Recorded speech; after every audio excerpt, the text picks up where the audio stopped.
What's going on, YouTube? Welcome back to YGO Podcast. It's Patrick, your host. I'm back with a deck profile that's been crusty and dusty and hasn't been reviewed in quite some time, but it has a new revision to the deck. It's referred to as CAT. So that's going to be Crusadia, Adventure, and Trap Tricks. No, I'm just kidding. The T will be for Tri Brigade, actually. So the deck itself has presented itself a little bit recently within the meta. Seems to be doing pretty well, pretty decent. It showed up in a couple of top deck profiles, which is where I managed to pull this list from. So shout outs to them for topping with this deck. But I went ahead and built it so that way I can debut it to you. We're sitting at 300 plus subscribers, guys. We've already hit that 300 milestone. We're going to start picking up these deck profiles so that way we can crunch them out as much as possible. And yeah, man, if you're new here, like, comment, subscribe, but please mainly hit that subscribe button. We're trying to get ourselves to monetization. All right, without further ado, let's jump into the deck profile. All right, so in true Crusadia fashion, you run just about three of everything. So Crusadia Avram or what is it, Avram or Maximus? So you're gonna run three Maximus. Maximus. Essentially, all the Crusadia monsters have the same initial effect. Is you can special summon them out of your hand and into defense position in a zone a link monster points to, and when they're in a zone that a link monster points to, some of them have certain effects. Like they'll allow that link monster that points to it to like do piercing damage or do some other type of damage. Like they allow for like certain things to happen.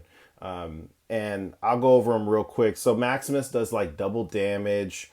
Draco, I believe you can pull a Crusadia from your graveyard. Leonis does piercing damage, and then Crusadia Arborea actually has a graveyard effect to where you can banish her to prevent destruction on any of your Crusadia cards. I could be wrong about the whole Crusadia cards. Let me just double check. But I believe it's Crusadia monsters or Crusadia cards. It says, yeah, Crusadia monsters you control will be destroyed by battle card effect. You can banish this card from your field or graveyard instead. So, yeah, so this is going to be pretty much your lineup. You're going to just be running three Maximus, three Draco, two Leonis, three Arborea, one Crusadia Revival. You're not going to be running a Reclusia or anything else. So that's pretty much for your Crusadia package. Then moving on, you're going to be running your Adventurer package. You're going to be running three of your Water Enchantress, one Griffin Rider, one Illegal Knight. You're going to be running three Right. So three Right of Aramasir, then one Faithful Adventure, and then one Draco back. So sorry about the glare there on the end. But this is pretty much standard for your Adventure package. This is exactly how you want to play it as far as standard goes. So let's go ahead and scoop this up and let's move on to the Tri Brigade stuff.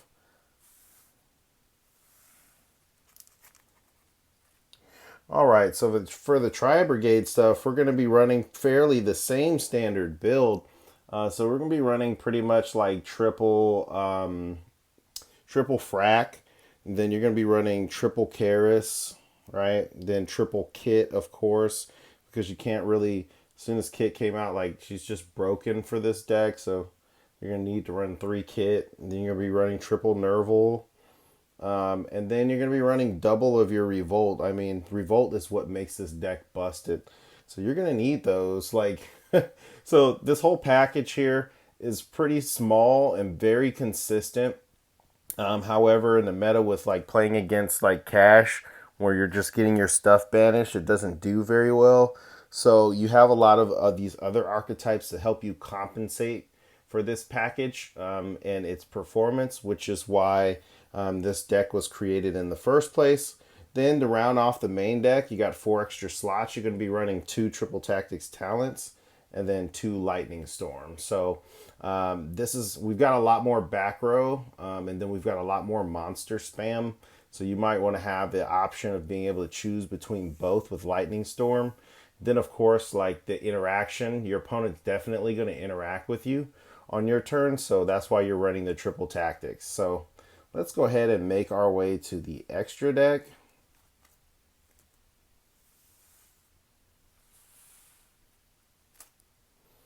All right, so for the extra deck, I mean, you're gonna have to just forgive me for the sleeves.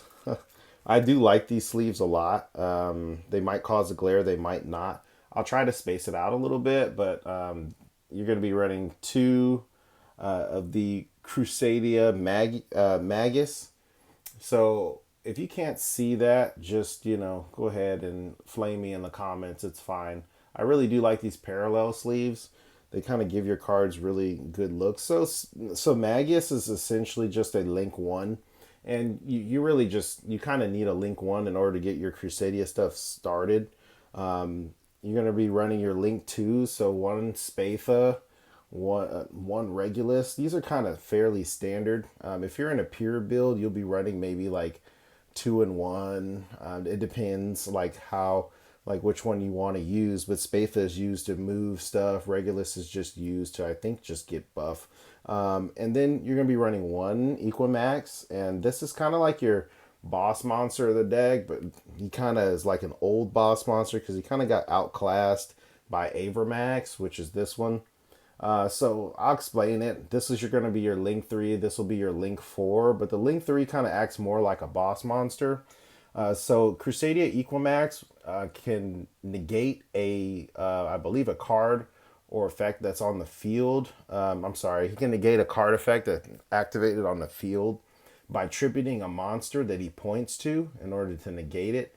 And every monster that he points to, he gains attack for all of those. So if he's got three arrows, if they're all pointing towards monsters, he gains all their attacks. So he can get like I've seen Avermaxes get like to like 12,000 attack. They can get or 11,000 attack. Like they get pretty wild. And if you've got your Crusadia cards like in your so you've got like your Maximus and everything else that's like in your that it's pointing to, he's going to deal double damage, piercing, so on and so forth. So you can see how he's like an OTK machine, right?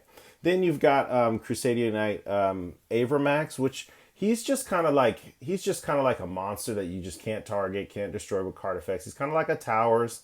You can't really run him over because he'll honest affect himself. So he's very hard to out. He's just like a boss monster that you just sit on just in case it's like, okay, well, my opponent doesn't have anything, so I'm just going to go ahead and sit on this card for the rest of the game or whatever, or at least until you win, right? So that's the Crusadia cards in a nutshell. Then you're going to be running two of the Farragut. So Farragut is just your Link 2 that you can use. Has a good graveyard effect to shuffle something back, to draw one and then shuffle card back. It's easy to make when you're using Karis to banish materials and kind of like link up and link climb. Not too bad. You're going to be running two Bearbrum, and that's how you're going to be searching out your Revolt. Your Bearbrum is pretty good at like just setting stuff from the deck and whatnot. Then you're going to be running one of the what's his name? Rugal. So he's not too important. He's just really important, or he's just somewhat important for like link climbing. Let me see if I can put him over here. Yeah, he's just somewhat important for like link climbing and whatnot. And then of course because you're running Revolt, this is the reason why your Shurig. You're gonna be running two Shurig, and Shurig's gonna be your like non-target banish. And just big boy that you sit on. He's a Link 4 that you really don't have to commit literally any resources to just using him. And you can keep using him indefinitely. It's just kind of a busted card. Then, of course, we got our generics, which is going to be IP Masquerena. And because we run tuners and we can make a 10, why not put a Baron de Fleur in the deck, right? So that's pretty much the entire deck. It is exactly 40 cards, exactly 15 in the extra. Everything seems to mash pretty well together. The deck feels good when you play it. The cards look even better. And, there's things that I feel like this deck can do that other decks can't right now with this meta. And that's a lot of times consistency being like one of the main factors that every player is looking at. And I agree. I agree. Like looking at consistency is like a huge deal right now. So we need to make sure that like the cards that we bring into the game or the decks that we choose to play like have a huge amount of consistency that we can abide by, because all these other decks that we're playing right now, they are like decks that are extremely consistent, apply a lot of pressure, things like that. So make sure that you guys like, comment, subscribe this video. We are on our way up to 500. Hopefully we can hit 500 subs. That would be amazing. Let's make sure that we keep the comments clean, guys. The last video where I was talking about the maze of memories, you guys really flamed me hard on that one for just my opinion. It's just my opinion. So, take it or leave it however you want to. Join me on my socials. The socials are going to be YGOOG on Instagram, YGOTCG Decks on Facebook. And yeah, I, you know, this has been wild, guys. Like I really can't thank you enough for all the support for the channel. So anyway, we will be doing some more deck profiles. Stay tuned. Got a couple more coming out this week. My favorite Spriggans. Then we have Ninjas, Sun Avalon, Gishki. We got a whole bunch of stuff coming, guys. So stay tuned.